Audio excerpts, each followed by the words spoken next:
From Washington, this is VOA News.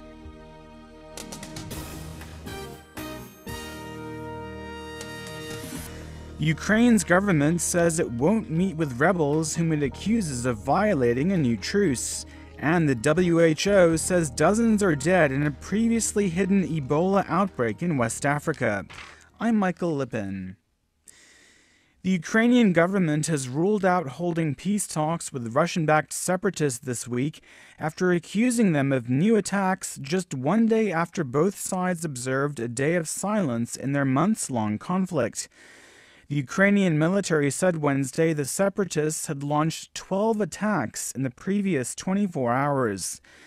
Ukrainian government truce representative Leonid Kuchma said he does not consider a new meeting with the rebels to be advisable because, in his view, a ceasefire cannot be kept by one side alone.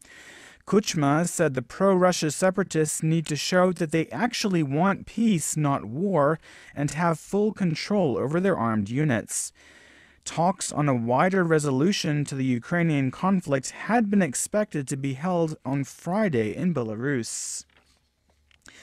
The World Health Organization says dozens of people have died from a previously unknown Ebola outbreak in an eastern region of Sierra Leone.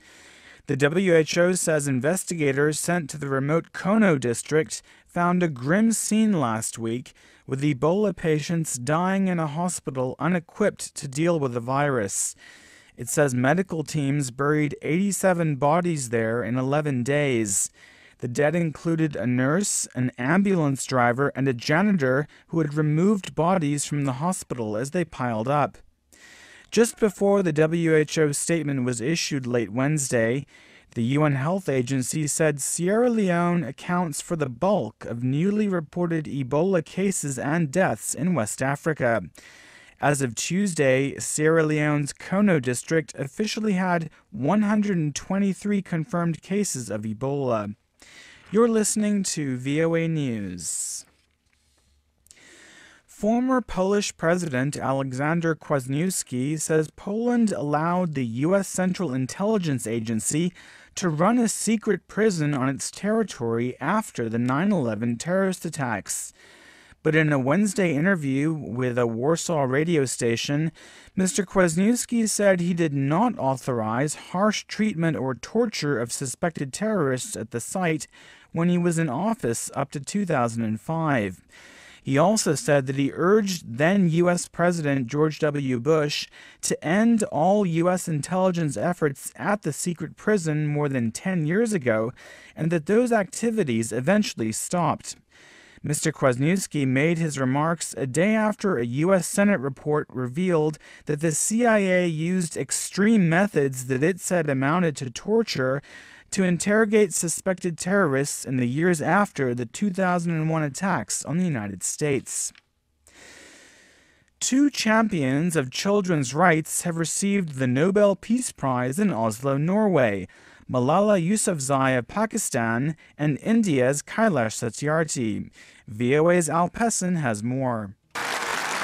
It was part solemn ceremony and part celebration as the two winners received their medals and diplomas.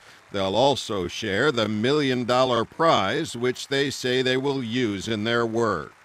At 17, the youngest person ever to win a Nobel Peace Prize, Malala Yousafzai told how her life changed 7 years ago when the Taliban moved into northern Pakistan. As her campaign to keep girls in school began to get attention, a Taliban gunman went to her school and shot her in the head. Speaking to VOA's Urdu service, Malala said the Nobel Peace Prize increases her responsibility to work on behalf of children's education everywhere.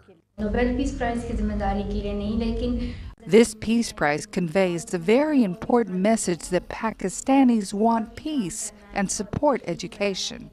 Malala's co-winner, Kailash Satyarthi, has been working for decades to free children from bonded labor, mostly in India, but also in many other countries.